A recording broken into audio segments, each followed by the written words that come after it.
Diabetes affects about 26 million U.S. adults, and the Center for Disease Control estimates that without dramatic lifestyle changes, more than one-third of Americans will have diabetes by 2015.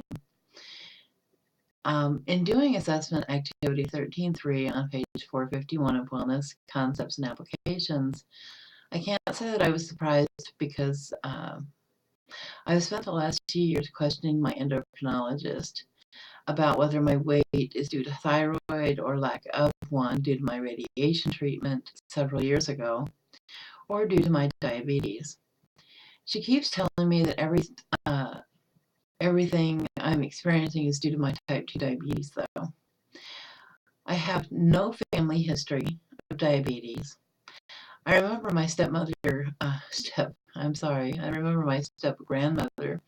asking my mother all the time, though, when I was around 8 years old, if she had checked for diabetes because I couldn't go 5 minutes without a drink, and I was constantly in the bathroom peeing. Well, nothing has changed through the years. The only thing my endocrinologist will blame my thyroid for is excessive tiredness.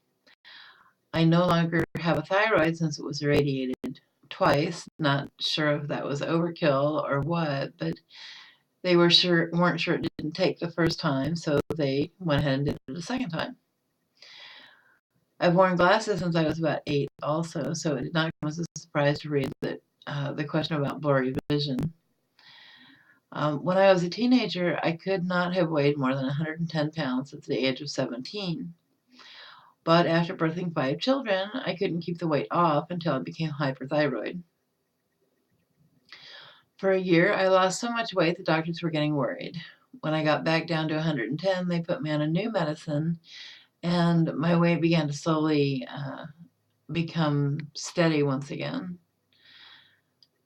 When I could finally be set up for the radiation treatment, I immediately began to gain all the weight back that I had lost. I don't eat very much, and until recently I couldn't make myself eat even 3 times a day. Food has never meant much to me. And no, my wounds do not heal slowly, but when I get sick, I am tired for weeks, sometimes months. And yes, my skin is very dry and itchy. A few months back, I had questions about how my emotional and physical wellness played out when it came to diabetes. According to the Mayo Clinic, stress can significantly affect your ability to control your diabetes.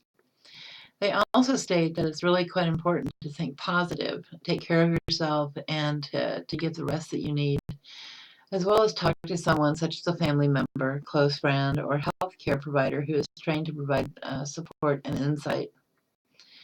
The American Diabetes Association states that it's very important to exercise, but that before beginning an exercise program for the first time, you should talk to your doctor and, if recommended, have a stress test before beginning an exercise program, as there could be specific complications or suboptimal metabolic control that could prevent you from